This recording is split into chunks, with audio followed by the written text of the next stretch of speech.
My talk today is on the role of pharmacokinetics of immunosuppression. I will be specifically focusing on the CNIs, the mycophenolate acid, and the mTOR inhibitors in kidney transplant. TDM here is allowing us to balance the risk of reduced exposure, which leads to lack of effectiveness, with the risk of overexposure leading to toxicity. In this talk, we will be looking at the pharmacokinetics of these drugs, especially with relation to ADME and its significance in kidney transplant. So this is not going to be an exhaustive lecture on each drug molecule. Some aspects of its bioavailability, patient-specific factors in the scenario of kidney transplant that affect the pharmacokinetics of these drugs, and some take on pharmacogenomics in kidney transplant presently. And I'll be focusing on calcineurin inhibitors, which are tacrolimus and cyclosporin, mycophenolic acid, and mTOR inhibitor, which is everolimus. What about the metabolism? So tacrolimus is mostly absorbed from the small intestine. In the enterocytes, especially the MDR1 family of gene, or the ABCB1 family of gene, has a product called P-glycoprotein, and this P-glycoprotein is present in the surface of enterocytes. The P-glycoprotein actually causes the efflux of tacrolimus into the enteric lumen, whereas the influx is by other drug transporter proteins. And then it enters the portal vein, and in the hepatocyte, it either enters the systemic circulation or it is metabolized by the CYP3A family of genes, especially the CYP3A4 and the CYP3A5 family of genes. Another important factor that we need to remember with regard to tacrolimus is its distribution in the body and how it affects your therapeutic drug monitoring. So tacrolimus is highly bound. It's bound to erythrocytes. About 80 to 85% of the tacrolimus is bound to erythrocytes. Another 10 to 15% is bound to plasma protein. So the only unbound fraction that you're looking at is 1%, which is either present intracellularly in the PBMC, leading to its various actions, or in the plasma. But what we are measuring by the therapeutic drug monitoring is the whole blood. So what we are measuring is not the unbound or the active fraction. We are measuring the whole, the tacrolimus, which the major constituent of which is bound to erythrocytes or plasma proteins. So what is its implication clinically? If a patient has a lower hematocrit and we do a TDM, we get a lower level of tacrolimus. Does that mean that the active tacrolimus that is there, the percentage, is it low or is it same? So any fluctuations in hematocrit or any fluctuations in plasma protein may not lead to an actual fluctuation in the unbound fraction of the tacrolimus. So that is something that we need to be careful when we are interpreting the TDM of a patient. We need to have to interpret it cognizant with the serum albumin as well as the hematocrit of that particular patient. The other important thing that we need to understand is the tacrolimus level that is present intracellularly is the one that dictates how much of the calcineurin immunophilin complex is inhibited. More the level that is there in the tacrolimus, there is a proportionally more inhibition of the calcineurin immunophilin complex, leading to prevention of the NAFT translocation to the nucleus and preventing the activation of the transcription genes. Again, this is determined by certain proteins. One of the major proteins that determines this is again the ABCB or the MDR1 family of gene, which codes the P-glycoprotein protein, which leads to the efflux of the molecule to outside the cell. And the other protein that is still not very well defined may be belonging to the SLC superfamily gene cluster. Another important aspect for tacrolimus tedium is that there is significant interpatient. That is, if you give the same dose to different patients, they can have different tacrolimus exposure levels, as well as there is significant intra-patient variability. The interpatient variability could be related to the weight or age. It could be related to concomitant medications that are being taken by the patient, or even genetic polymorphism. So there are certain genes which I've already alluded to, which are responsible for the metabolism, absorption, and excretion of tacrolimus, like the CYP3A class of genes, the CYP3A5 and the A4, as well as the P450 oxidoreductase class of genes. Intra-patient variability again could be because of poor therapy adherence, again concomitant medications. There could be differences in GI transit time over time, as well as interchangeable formulations that you use, whether it is innovator or generic molecules. And all these things have been found to increase the risk of graft loss, acute rejection. That is, it leads to poor graft survival, as well as development of anti-HLA antibodies, which increases the risk for rejection post-transplant. Way back in 2013, there was a DCAF study which looked at whether tacrolimus trough monitoring really did it translate to clinical efficacy. So what they found was every 1 nanogram per ml decrease in the trough level led to at least a 7% decrease in acute rejection in the early post-transplant period, which is 3 months to 6 months. Now, there was a consensus report that came. It was in 2019. Based on all the various other studies, I have not mentioned all the studies here, but based on all the previous studies, they came up with a consensus recommendation where they did recommend levels for different categories of kidney transplant patient depending on their immunological risk, as well as whether they were pediatric or adult patients. And pediatric patients obviously had to have a higher tacrolimus exposure. Conventionally, what we've been using is the twice daily dose of tacrolimus. Almost all over the world for a few years ago, till a few years ago, it was twice daily tacrolimus. After that came the once daily tacrolimus. So what is the difference between twice daily and once daily? It is mainly the difference in excipients. So the cross carmellose is replaced by the ethyl cellulose, which slows down the diffusion. They have similar exposure levels with regards to AUC, C minimum and half-life, whereas the peak concentration, that the Cmax, is reduced when the OD dose is taken. So this was a randomized open-label trial. It was a 6 weeks open-label trial which looked at 66 patients who completed all the PK profiles. And again, as I said, they found that the AUC exposure among the OD and the BD doses were the same, but there was a significant lower Cmax exposure in the OD group.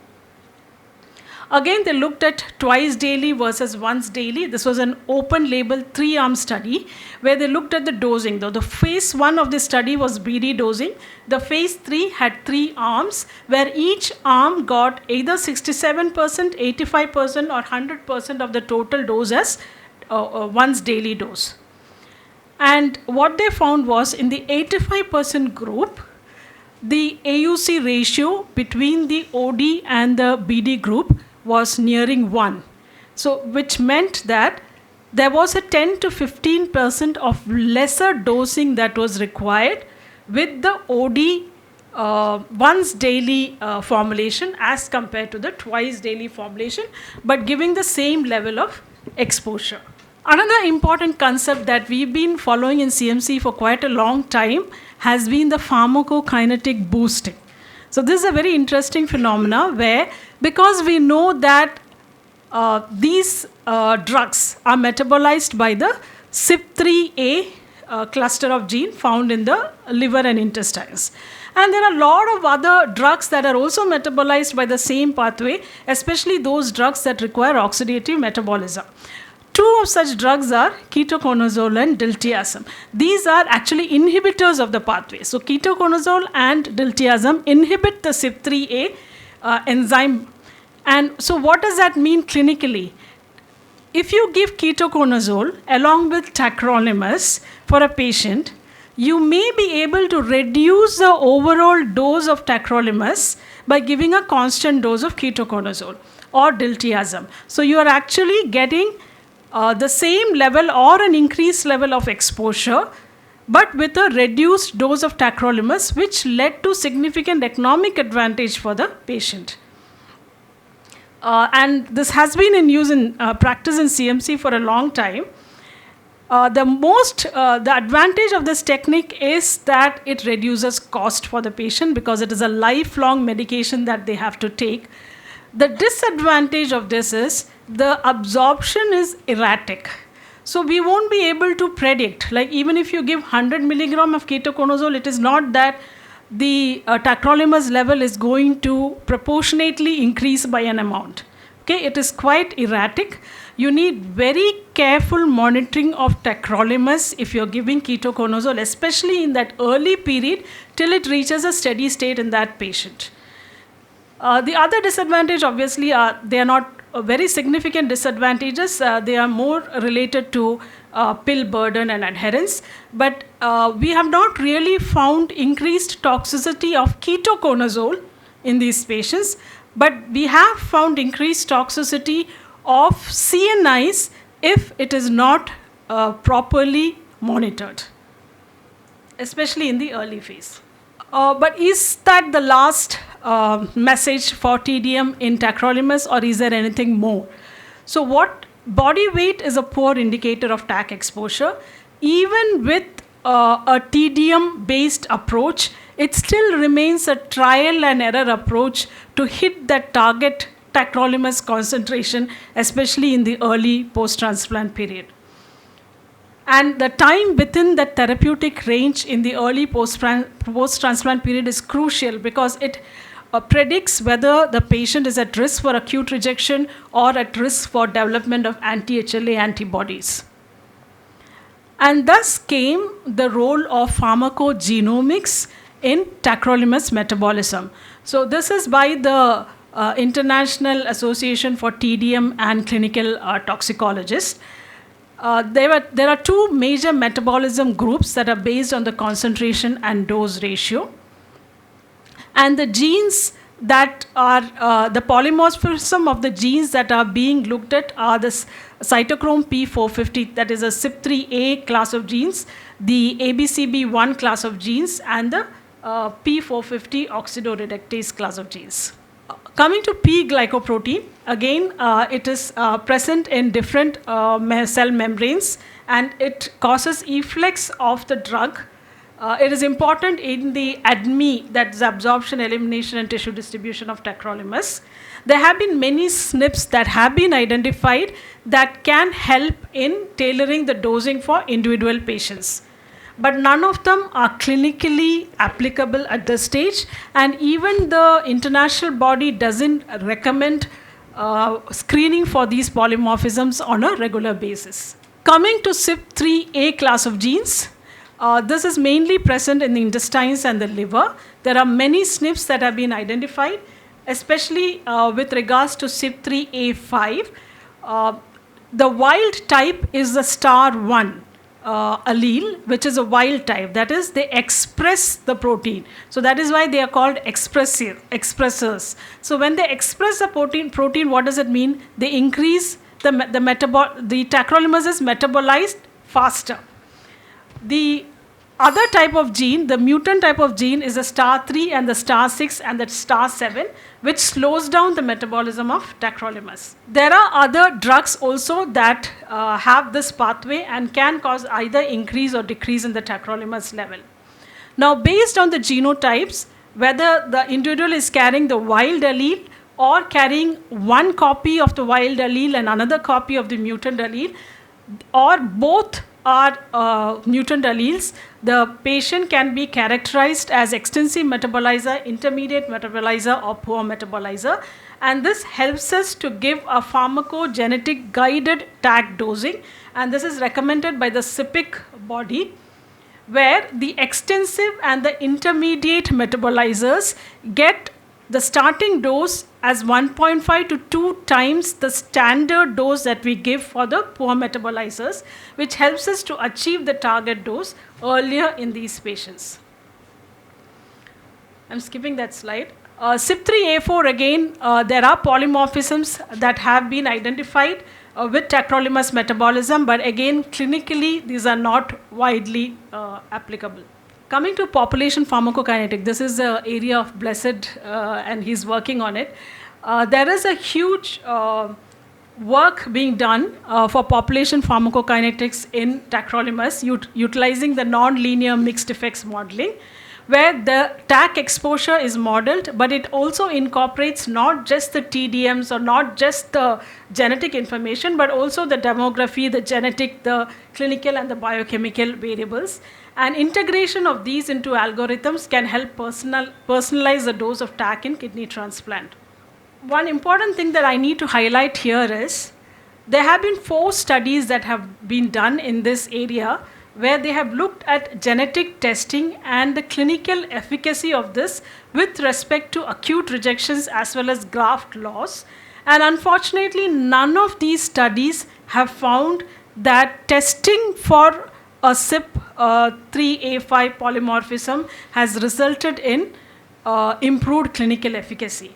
But on a personal note, what I would say is it helps you to optimize the dosing in the early pre-transplant period, and because there are a lot of other competing factors that are responsible for acute rejections and graft loss, these studies may not be able to pick up those hard outcomes for just this one variable. Cyclosporin, again, a similar mechanism of action as tacrolimus, but it acts on the calcineurin calmodulin complex and inhibits the NAFT. Initially, it was a corn-based cyclosporin preparation, but later it became the microemulsion formulation. Here again, there is a high level of variability. C0 was initially done, but it has been found that C0 correlates very poorly with the 0 to 12 AUC exposure. And it is the first 4 hours, that is 0 to 4 AUC, which correlated with the full exposure. So this is a graph which shows that even though they have similar troughs, the C0 is similar, they have different peaks that have different Cmax, which leads to different clinical risk. Hence, AUC 0 to 4 is what is best for cyclosporin assessment, and the middle path that we take is obviously measuring the C2, which is the 2 hours post-cyclosporin dosing. So, and C0 has been shown to not correlate with AUC exposure. Coming to mycophenolic acid, there are 2 commercially available preparations, mycophenolate mofetil as well as enteric coated. Both these are prodrugs. TDM has been done only in some centers worldwide. PGI is here and CMC is here. CMC is one of the pioneering centers for doing TDM in MPA. There's a wide range of MP exposure for the same doses of drug. The active metabolite here is mycophenolic acid. It causes it's rapidly and completely absorbed from the GI tract, and with a Tmax of 1 hour. Again, it is metabolized in the liver, and one of the crucial points for MPA pharmacokinetics is that there is enterohepatic circulation. So the inactive MPA glucuronide molecules are then deglucurinated, and the deglucurinated molecules are then reabsorbed by the gut. And this leads to enterohepatic circulation, which can be up to 37% of the total absorption. MPA again is highly dependent on the degree of protein binding and on the degree of the hepatic UGT enzyme.